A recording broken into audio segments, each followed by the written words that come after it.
سڵاو لێبێ باسیەوەم بۆکەی و خاتونێک چەند ساڵە لە بواری شاخەوانیە کارەکەیت و بەرزترین لوتکەی کوردستان چۆ بە کەسەردانە کردووە. سڵاو لێوش سڵاو لە تەلەڤیزۆنەکەتان وا بۆ نزیکی 7 ساڵ زیاترە کە بە ڕسمی من گەشت بۆ شاخەکانەکەم بەرزترین شاخی هەڵگورد بۆکەوەی چووم هەڵگورد من گەشتی یەک ڕۆژەمان بۆ کردووە ڕۆشتن و هاتنەوە هەر ڕۆژە ڕۆشتین و هاتوینەوە کەمپینمانتیانە کردو زیاد لە دووجار بۆی ڕۆشتم 3611 مەترە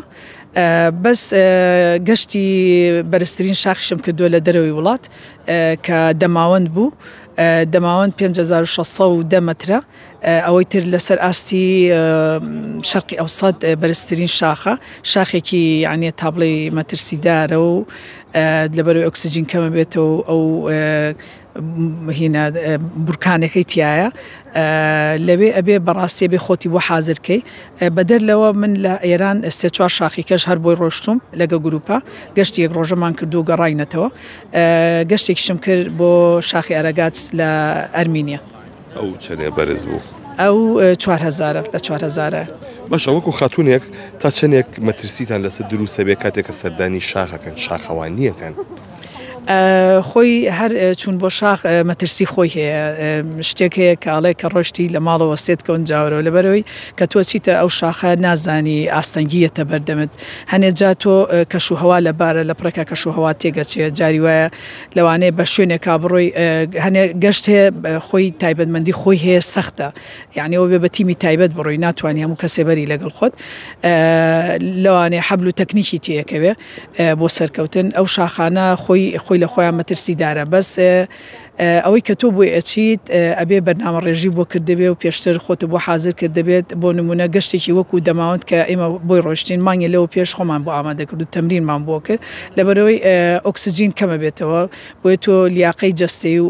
سیەکانت ڕابێنی لەگەڵ کەم ئۆکسجینیە ئەبێت تەمرینی بۆ بکەیت گەشتی شاخ هەر بەعام مەترسیدارە تۆ لەوانەیە ئەوەی تەوەقعی ناکەیت لە سروشتا بەردێک بەربێتەوە بەربوونەوەی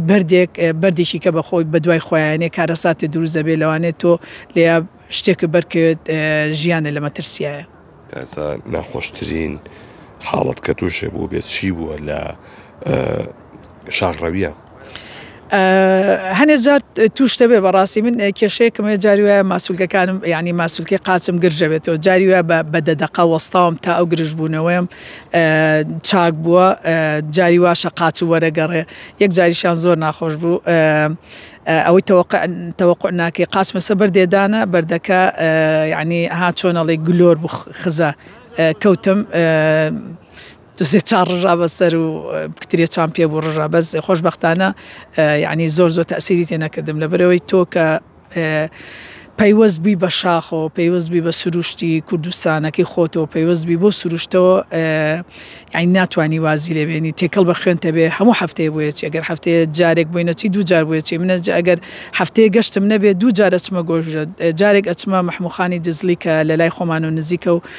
دوو ئەندام سێ ئەندام کۆکەمەوە ئەڕۆم شاخەکانی کوردستان هەمویان خۆشەویستن بەڵام کامیان دڵخوازترینی تۆیە کە بەردەوام حەز بکەی سەردانیکەی من گۆیژەم زۆر حەز پێ بەس ئەوەی حەزم پێی بوو شاخی نەبی ئاغا و ئەژدیها بوو خۆشبەختانە گەشتەکەی سەختە بەڕاستی بۆ هەموو کەسێ ناگونجێ خۆشبەختانە بۆی چووم ئەو دوو شاخە سیلسیلەی لای ڕێگەی دوکانە دای شاخ ئەهین ئەشکەوتی جاسەنە و لێوەیە ئەو دوو شاخانە یعنی زۆر حەزم پێی بۆ بچم خۆشبەختانە بۆ هەردووکشی چوم